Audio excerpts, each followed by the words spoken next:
Coach surprising on the rebounding, or just something y'all been working on that's trying to click? Not surprising, because I got a lot of belief and faith in our guys. I see it on a day-to-day basis in the practice in the film room. So I thought above all today, and we'll see if I feel the same when I watch the film, but I'm pretty confident on this. We fought. We fought. So first half against Memphis, didn't play our best, but it's a 2-point game. And then we got out fought in the second half. Today, same type thing, but typical of a first conference game. A lot of nerves. Both teams really want to win. Both teams have had good non-conferences. But I thought in the second half we fought.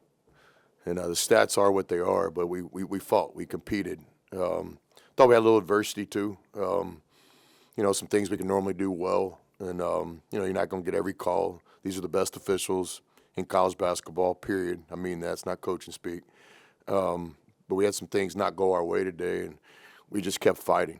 I thought we had a poise about us. It was a kind of a real street fight. I thought we were the tougher team in the second half. No disrespect to Georgia, but I think we were the tougher team in the last 20 minutes of the game. You talked about Matt being day-to-day just leading up to that Memphis game, and then this one was as healthy as he's been since he's been dealing with all that? Or? I don't want to speak for Matt, but I don't want to speak for Matt. He's putting a lot of time in the training room, taking care of his body. He's full speed right now in terms of minutes and all that. But I'm sure he'd like to be even more healthier, as would everybody. You don't feel like you guys did with Ace Newell. Obviously, he's a very talented guy. He's going to get his, but it looked like you guys really made him work for it. Yeah, I would agree on that. A couple of the plays are just plays that Ace is going to make. That's why he's got the future he has. So, great kid, great family. Recruited him in the past, and I thought we were focused on him. We made a couple mistakes. We lunged a couple times, but some of those plays are just plays he's going to make. I mean, if you put him out there and give him minutes, he's going to get some rebounds. But special young player, one of the best young players in college basketball. Probably won't be in Athens long. You mentioned being the tougher team in the second half today. Last week, some of your veterans didn't give you their best performance, but tonight, with guys like Matt and Jamin giving you that, how did it feel as a coach to see your veterans give you what they did today? It felt good because that's the game plan.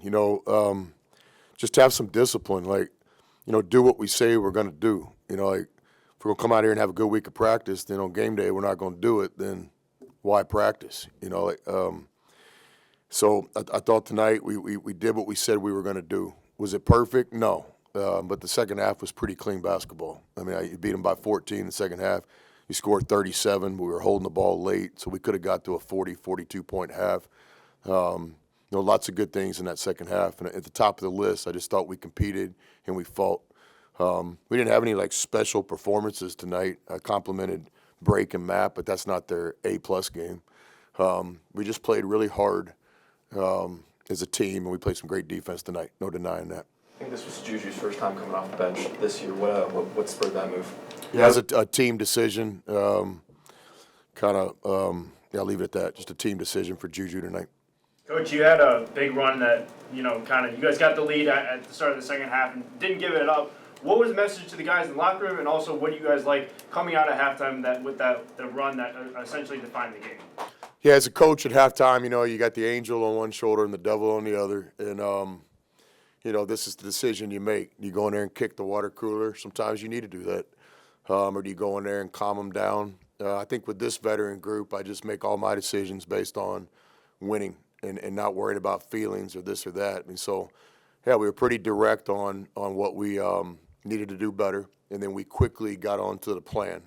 We got 15 minutes here. About 12 minutes by the time we get back there.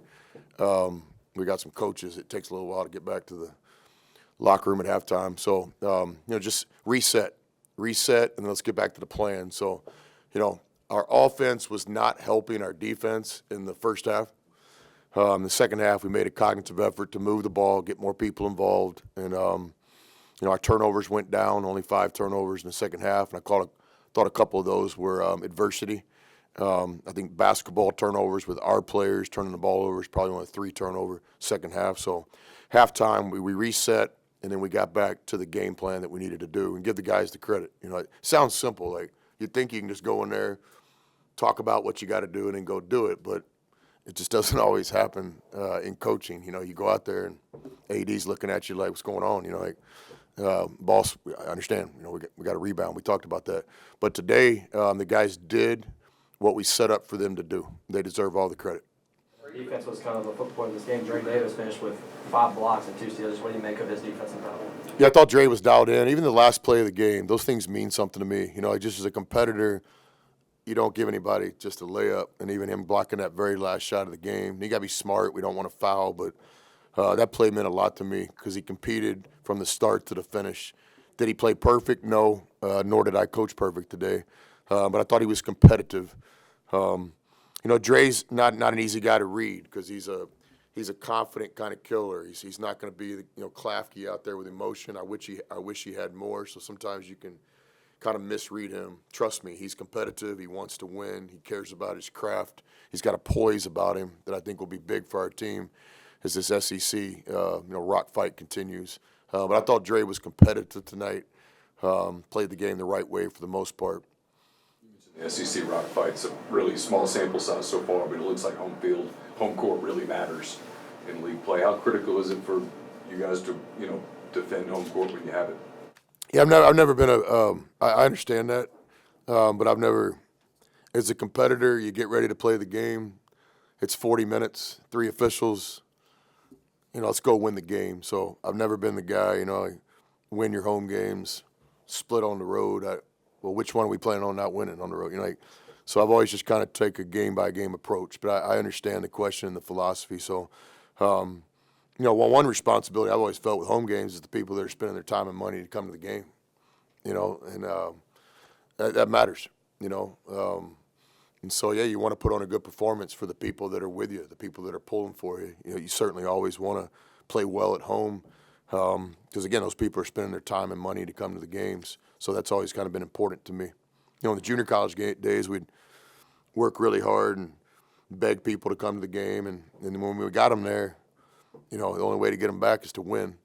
And I've never really lost that philosophy. You know, you work hard to get a crowd. A lot of work goes into that, from administration to coaching staff to our players to the marketing team to social media. Everybody just spreading the word. So you have a crowd like today. And again, think about it. Like the backbone of our crowd at Ole Miss, not different than most other schools, is our student body. I mean, that's the deal, right? And so tonight, to not have our students here, to have that kind of crowd and that kind of home court advantage, I thought was a really good step as we build the program here year 2. You were more animated today than normally. What spurred that? I think, you know, as a coach, I always try to do what's the best to help our players. Certainly we've coached some teams where you got to joystick it and coach every play. I've been there and done that. I've also coached some really good veteran teams where you can sit there and enjoy the product. You know, my job's in practice and game day just to do everything I can to help the team. So I thought there was some times tonight just wanted to help the players. So I did coach a little bit different tonight.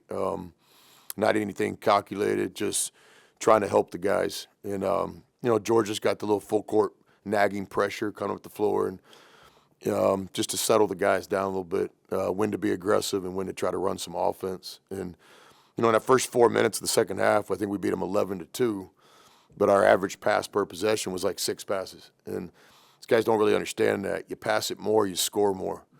You know, and the players sometimes think, man, we got to shoot it quick to score. It doesn't work like that. You move the ball more and you get better shots and you score more.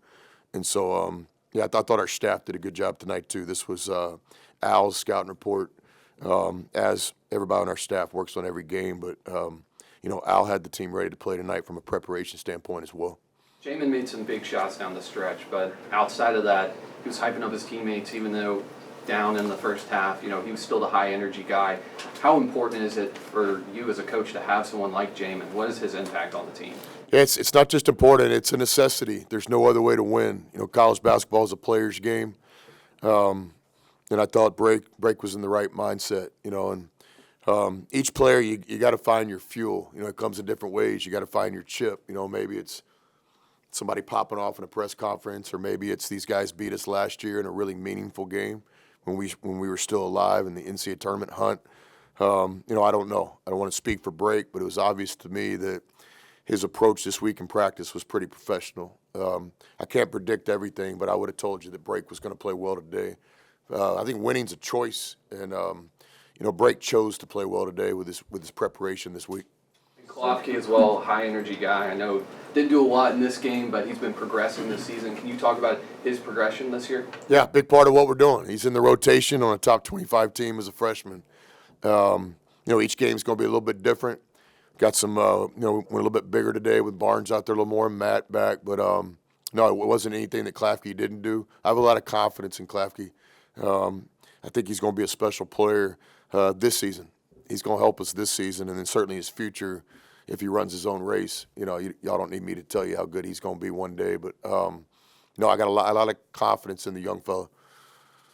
Sometimes I know it's as simple as three-pointers weren't dropping, but Georgia 2 for 18 from three. What were you guys doing defensively to impact that? Yeah, a lot of fortune in a game of basketball. It's a game about making shots. So the first, you always recognize that. I'm sure from their point of view, they had the right guy taking the right shot. The best shooters in this game make half their shots. But I think you got to recognize our defense as well. We limited a couple of their best shooters. That opened up some shots for some other guys that we were okay as long as they were contested. Our rotations were really good in the second half and a little bit off in the first half. Our post defense was better tonight. We didn't give up as many inside-out threes.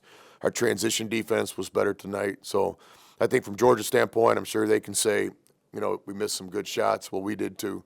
But I do think our defense contributed to them shooting 29% from the game, scoring 51 points. 10 blocks, 10 steals. We made them turn it over 15 times. It's pretty good defense. Any more questions for Coach? Thank you.